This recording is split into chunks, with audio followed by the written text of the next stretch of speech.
Good morning, Philippines!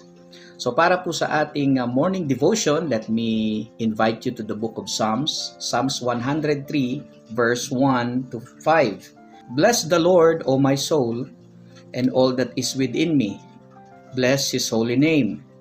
Bless the Lord, O my soul, and forget not all His benefits, who forgiveth all thine iniquities, who healeth all thy diseases, who redeemeth thy life from destruction, who crowneth thee with loving kindness and tender mercies, who satisfieth thy mouth with good things, so that thy youth is renewed like the eagles.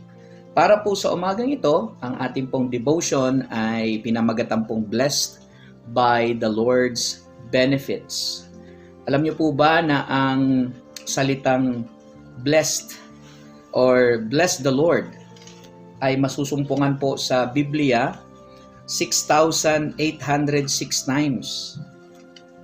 Sa Book of Psalms 103 verse 1, sabi po ni Haring David, "Bless the Lord, O my soul, and all that is within me, bless His holy name."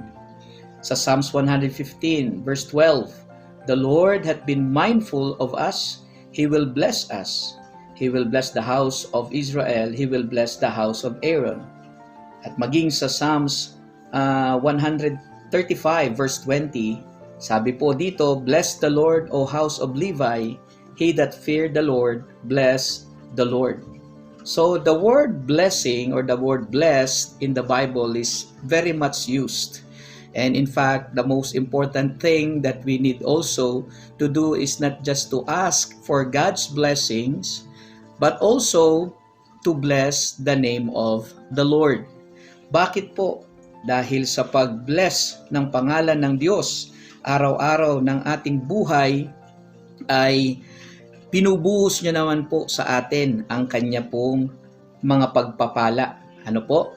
At hindi lamang po pagpapala, kundi benepisyo. In fact, in verse 2, sabi ng Bible, "Bless the Lord, O my soul, and forget not all His benefits." Maging ang salitang benefits or benefit ay masusumpungan sa Bible 5 times. Ano po? Sa Psalms 116 verse 12, very familiar po sa atin. Sabi po ni Haring David, "What shall I render unto the Lord for all His benefits toward me?" Pansinin niyo po yung salitang all His benefits. This morning, just like to share to you 3 of the most wonderful benefits of the Lord in our lives because we bless the name of the Lord. Number 1, He saved me. Amen? Ako ay iniligtas niya. Sabi po ng verse 3, "Who forgiveth all thine iniquities." Jesus commends our salvation. Siya po ang nagsimula ng ating kaligtasan. Siya rin po ang tapos. Sabi nga ng Bible sa Hebrews chapter 12, verse 2. "Looking unto Jesus, the author and finisher of our faith." Amen? Si Jesus po ang pasimuno o nagpasimula at nagtapos ng ating pong pananampalataya. He did not only commends our salvation, He forgiveth us of all our iniquities.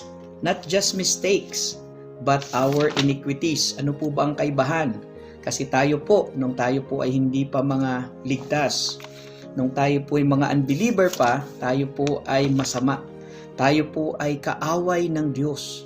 Lahat po yan ay inalis ng Panginoon, binura po ng Panginoon. Kanya pong kinalimutan ang ating pong mga kasamaan o yung ating mga iniquities. Not only that, He saved us from the penalty of sin. Amen? Hindi na tayo mapapahamak pa na magbayad ng ating kasalanan sa impyerno.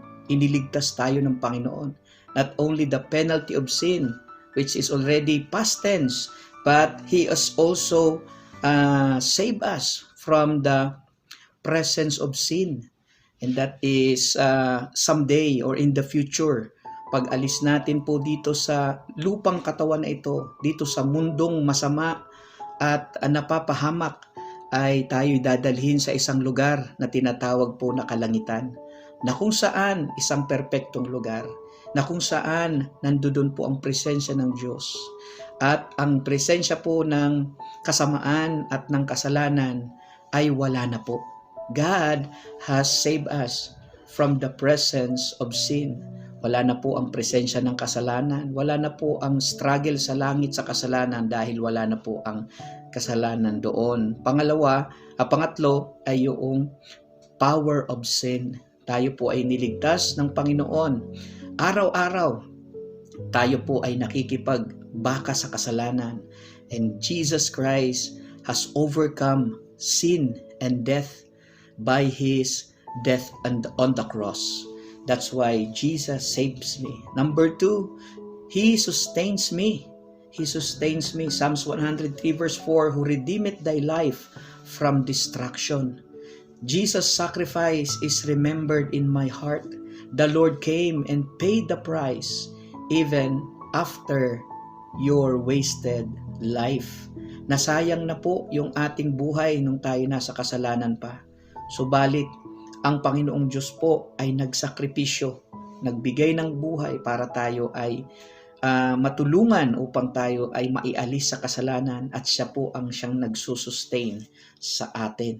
Amen? And number 3 and the last, Jesus satisfies me. In verse 5, the Bible says, who satisfieth thy mouth with good things so that thy youth is renewed like the eagles.